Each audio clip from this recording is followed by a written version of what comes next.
I just am. So hey, yo, what's up, baby? It looks like Battlefield 6 is taking over the entire industry, and we got a lot of weapons to talk about. There's a lot of people right now that are actually complaining about the progression of the weapons and how long it takes. But I actually kind of like this because it gives some of us smaller YouTubers a chance to focus on a gun that maybe not everybody's talking about for the sake of being first of the conversation. And I chose to go with this weapon in particular, not because I think that it is absolutely the best, but it is the most interesting weapon in my opinion. This is the replacement for the M4 carbine. We all know the M4, or whatever variant they try to name this weapon in any of these games, to be basically the dominant standard issue weapon that's given to US military soldiers, and so they show plenty of respect for it by making them very good in the game. But what if a weapon comes along that's supposed to actually replace it? Something that's supposed to improve on it in the most vital ways. How do we use that type of weapon in a game such as Battlefield 6 to get good results on the battlefield? Well, let's take a further look. What the fuck is that? Is that a tank? Ah, shit! Alright, don't get him, get him, get him, get him, get him. Oh. What we doing? Delta? Where y'all at? Yeah, hold up, C, hold down, C. Defending it. Snake, stay alive. Oh yeah, we do. Yeah, they do. The M277 Carbine is definitely one of my favorite weapons so far. But I can't say that it's a meta weapon yet because I haven't tried every gun. And everybody that's trying to say that they know what the meta is already hasn't actually played the game all the way through, because it's damn near impossible to rank up every weapon with every attachment to get a good understanding of what weapon is really good. Now, the thing about this gun is it's not that good when you first get it. It gets much, much better as you unlock more attachments for the gun. So we're going to talk about some of the attachments that I put on this weapon to get the most out of it. And again, this footage is from early on when I first got the gun, so it just gets better and better as I progress through the weapons unlock tree. So that's pretty exciting. This weapon is definitely the kind of gun that is built for the big maps. The big maps is where it's going to shine. It has a really fast bullet velocity, especially when you unlock some of the other barrels for it. But does have a couple surprises in store for those that are trying to set this gun up as a run and gun style weapon. Now, given that it starts off with only 20 rounds in its magazine when you first unlock it, you may think that it's lacking quite a bit, but that's okay. The weapon itself does tend to hold pretty strong when dealing with strong controlled bursts. I would say 2 or 3 round bursts is really all you need at range, but of course spraying and praying up close, it doesn't hurt to have extra ammunition. That was beautiful. Now we're going to do a quick overview of the attachments that I recommend for this gun. This is specifically for people who like to strafe.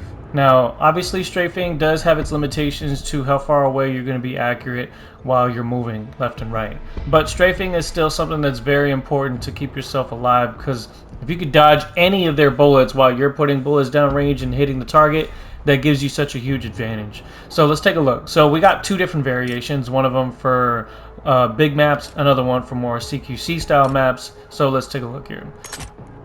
For this one right here, we're going to go with standard ammunition. I actually really do like the hollow points. The hollow points does make a difference whether you're able to get 3 hit kills or a 4 hit kill. Early on, when you're just leveling the weapon up, definitely try to use this whenever you have room. Otherwise, it's hard to max out the build with what I'm trying to focus on if I use that. So, as for the magazine, the 25 round options should be just fine. 40 points for a 30 round is way too much, and it's not worth just the 5 extra rounds. This weapon was built from the ground up to be a 20 round weapon, so 25 is pushing it already, but these 2 options here could be good. But the blue laser is important because it's the ability to improve your accuracy while you're aiming down sight and moving. Okay, this is something that a lot of these attachments for the underbarrel will mess up. However, the angled foregrip right here, this particular one, the 25.1, not this one right here, the full angled, because this one does reduce ADS accuracy while moving. This one right here does 3 different things. Increases your weapon draw speed, faster ADS speed, but also reduces recoil, and this is a good balance between everything that we need. An alternative would be the vertical, because this one will lower recoil without basically adding any bad stats. For the barrel, this one's going to use the heavy extended barrel, the 10-point heavy extended. This one gives you better accuracy over a prolonged period of time. When you couple that with the converter, which lowers your horizontal recoil, you get a much more predictable path of recoil. And if you're just bursting this weapon with your sustained burst, now I'm going to shoot this gap in between so you can actually see where the tracer rounds are going. You see how they do group together, but the longer you hold down the trigger, the more it starts to spread out. Now, how about when you're strafing left and right? Well, it's important to try to keep that under control, okay? But this is substantially better than what you'll get with other setups. So that's a pretty tight group. Let's test it right here.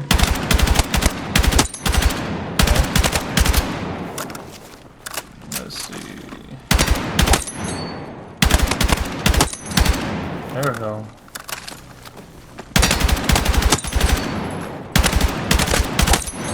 So you still have the ability to hit even while you're strafing. Now, of course, you don't want to shoot more than 4 rounds in each burst. You want to try to control it down to say like 2 or 3 actually. That's going to give you a better accuracy overall. Gotta control that recoil better, but you can see how the reticle is moving left and right of the target. My rounds are still pretty much staying right on target. All right, so there's that one. My other option is more for CQC. So there's going to be situations that come up that are going to want you to basically ADS a little bit quicker. The only downside to this particular setup is only a 20 round mag, but this is the best that I can get while still focusing on the ability to strafe while staying on target. So the blue laser, that's actually kind of taking over as the most important part of this build. While this one does use the most points, again, you can go with the vertical if you want to experiment with something else. But I'm basically running with the 20-point barrel. This is the 13-inch fluted barrel, which gives you even more accuracy while moving and gives you a faster transition to ADS speed. So our ADS speed on the bottom the bottom right is 167. All right, 167. Again, coupled with the compensator there, we got a pretty good solid build. Now the rounds are a little bit slower, but the damage is all there. Okay, the damage is all there. Let's see. Now I'm not holding down these bursts for sustained amounts. There we go. And we actually got away with the 5 round burst right there. Okay. It's a good looking one right there. You see how I'm still on target? See, and that's what you want. This will give you overall great performance with the MCX spear. Hell, it's almost like as if I'm more accurate when I'm moving. Yeah, perfect for strafing. And now let's see that in action in the game.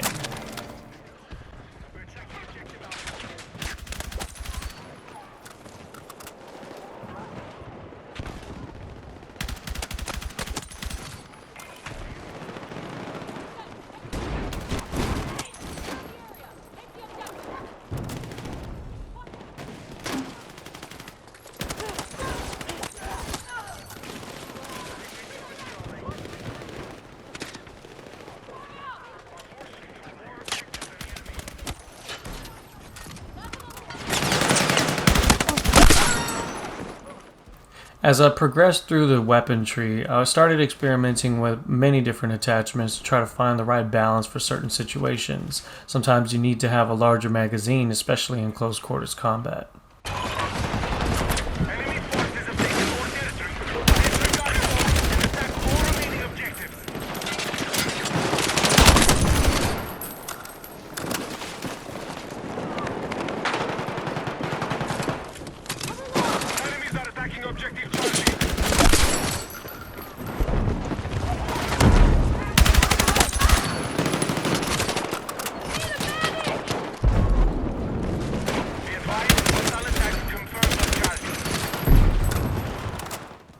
For the most part, Battlefield 6 doesn't lock weapons to any particular class unless you're playing Portal or a specific playlist, but it's nice to have a carbine that is maxed out that you can use on whichever class you like.